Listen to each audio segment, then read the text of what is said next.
Hello everyone. शुरू करते हैं फिर से एक नया टॉपिक जो कि रहेगा एवेन्यू सुपरमार्ट पे।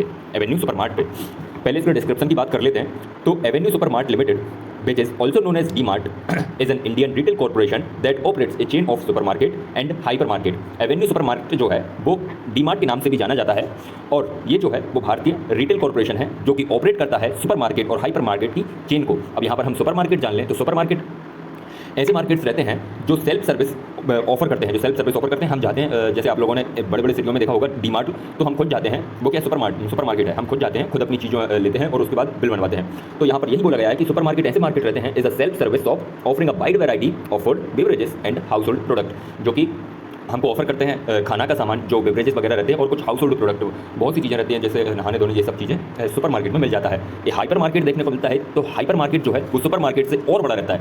हाइपर मार्केट और super store is a big box store combining a supermarket and a departmental store. सीधी बात जान लें कि जो हाइपर मार्केट रहता है वो सुपर मार्केट से ज़्यादा बड़ा रहता है और ये जो डीमार्ट है, जो एवेन्यू सुपरमार्ट है, ये इन दोनों की चेन को बड़ा चलाता है। दोस्तों, बात कर लें इसके फाउंडर की, तो it was founded by Radha Krishna Damani. Company के जो फाउंडर हैं वो राधा कृष्ण दमानी जी हैं। कंपनी जो है जो कि बेस्ड है मुंबई में। As of September 2024 DMart has 381 stores across 12 state and union territories in India. 2024 सितंबर 2024 के मुताबिक देखा जाए तो डीमार्ट की 381 स्टोर्स हैं, मतलब 381 स्टोर्स हैं पूरे 12 राज्य, मतलब 12 राज्यों में, और कुछ यूनियन टेरिटरीज जो हैं वो उनमें 381 स्टोर्स हैं भारत में। और कंपनी जो है वो 15 मई 2002 15 मई 2002 में फाउंड हुई थी। इसकी स्थापना हुई थी लगभग आज के 22 ईयर्स एगो, 22 साल पहले। बात करिए कंपनी के नंबर ऑफ एम्प्लॉइज़ की, तो कंपनी में जो 13,971 जो एम्प्लॉइज़ हैं वो परमानेंट हैं और जो मतलब कॉन्ट्रैक्चुअल हैं, जिनको एक प्रोजेक्ट के मुताबिक रखा गया है, वो जो हैं वो 59,961 एम्प्लॉइज़ जो हैं वो कॉन्ट्रैक्चुअल हैं एज ऑफ 2024।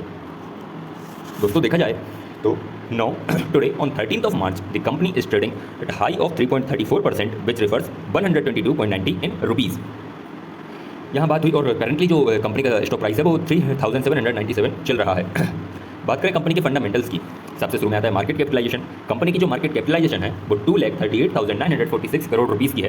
कंपनी का रिटर्न ऑन इक्विटी जो ROE है वो 13.34%, PE रेशियो 87.85 जो कि बहुत ही ज़्यादा है, EPS 41.80, PB रेशियो 11.87, PB मतलब price to book value ratio, EPS मतलब अर्निंग पर शेयर।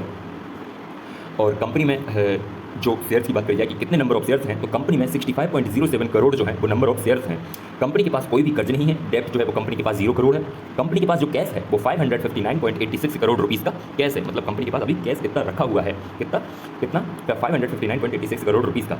कंपनी की प्रमोटर होल्डिंग बहुत ही अच्छी खासी है जो कि 74.65% की है। ये एक अच्छा वो रहता है, स्ट्रेंथ रहती है कंपनी के जो प्रमोटर्स हैं उनकी 74.65% जो है वो प्रमोटर होल्डिंग है। मित्रों, बात करें यहाँ पर देखा जाए तो कंपनी के फंडामेंटल्स तो हाँ बढ़िया एक है और कंपनी के चार्ट के मुताबिक ऐसा प्रतीत होता है कि अभी कंपनी में उतरने का बहुत बढ़िया समय है। अभी मतलब हम फ़ायदा ले सकते हैं आगे चल के, लॉन्ग टर्म इन्वेस्टमेंट की बात करी जाए तो। बात करते हैं कंपनी की स्ट्रेंथ और कंपनी की लिमिटेशंस की। कंपनी में हमको पहली स्ट्रेंथ यह देखने को मिलती है कि कंपनी ने पिछले 3 सालों में 32.24% का अच्छा प्रॉफिट ग्रोथ दिखलाया है। सेकंड वन भी रेवेन्यू ग्रोथ है जो कि पिछले 3 सालों में कंपनी ने 27.70% का अच्छा रेवेन्यू ग्रोथ दिखलाया है। थर्ड वन देखा जाए, जैसे मैंने ऊपर बात की थी कि कंपनी जो है वर्चुअली डेब्ट फ्री है, कंपनी के पास कोई भी कर्ज नहीं है। कंपनी और कंपनी के जो कैश कन्वर्जन साइकिल है, जो हमने पिछले वीडियो में मैंने आपको बता दिया है कि जो कैश कन्वर्जन साइकिल होता क्या है, तो कंपनी का जो कैश कन्वर्जन साइकिल है वो 17.77 दिन का है, 17.77 दिन का है। कंपनी में कैश कन्वर्जन साइकिल, कंपनी में अच्छा कुशल कैश कन्वर्जन साइकिल है जो कि 17.77 दिन का है। इसका मतलब यह होता है, मैं आपको फिर से बता दूं कि जैसे आप कोई सी दुकान पे गए तो आपने कुछ सामान खरीदा, उस दुकानदार ने आपको उधार दे दिया, उसने बोला कि अभी बाय कर लो, आप बाद में पे कर देना। तो इसका ऐसा ही रहता है कि बाय नो पे लेटर, खरीद अभी लो फिर पे लेटर कर देना। तो इसमें लगभग यदि ऊपर जो कुछ भी सामान रहता है, बड़ी बड़ी की बात कर रहा हूँ, ये छोटी मोटी नहीं, ये तो मैंने एग्जाम्पल लेके बताया था आपको। तो वहाँ पर क्या रहता है, बड़े बड़े थोक में सामान आते हैं, तो जो वेंडर्स रहते हैं वो कस्टमर को बेचते हैं। तो जब ऊपर से सामान आता है तो कस्टमर जब पैसे देगा तो वेंडर ऊपर भरेगा, जो बड़े बड़े थोक विक्रेता रहते हैं वो ऊपर भरेगा। तो इसके में जो ऊपर से लेकर नीचे तक जो समय लग जाता है वो 17 दिन का है, ऐसा रहता है। ये अपनी स्ट्रेंथ की बात करते हैं लिमिटेशन की। तो सबसे पहले देखने को मिलता है कि कंपनी का जो PE रेशियो है वो बहुत ही हाई है जो कि 87.85 है। सेकंड वन देखने को हमको यह मिलता है कि company is trading at a high EBITDA of 52.73%। EBITDA का मतलब आपको समझा दूं कि EBITDA का फुल फॉर्म होता है earning before interest, taxes, depreciation and amortisation. इनके पहले का जो मतलब यहाँ पर बोला जा रहा है कि जो कंपनी जो है वो बहुत ही हाई एबिटा पर ट्रेड कर रही है, जो कि 52.73 है। एबिटा का मतलब आपको फुल फॉर्म समझा दिया। थर्ड वन देखा जाए तो while the company report profits it does not pay out dividend which can be a negative for some investors. देखा जाए तो कंपनी का अच्छा प्रॉफिट बना रही है, लेकिन वो जो कंपनी है वो डिविडेंड पे नहीं कर रही, बहुत ही कम डिविडेंड पे करती है। तो ये जो है वो थोड़ा नेगेटिव इंपैक्ट डाल सकता है कुछ इन्वेस्टर्स के ऊपर। दोस्तों शेयर होल्डिंग पैटर्न पर और देखा जाए तो 74.65% जो है वो प्रोमोटर्स के पास है।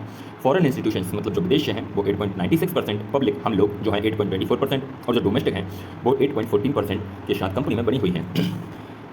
यदि आपको कुछ दिक्कत समझ में आए दोस्तों तो आप कमेंट के जरिए बताइएगा। अब मिलना होगा हमारे अगले स्टॉक में, तब तक के लिए दोस्तों धन्यवाद।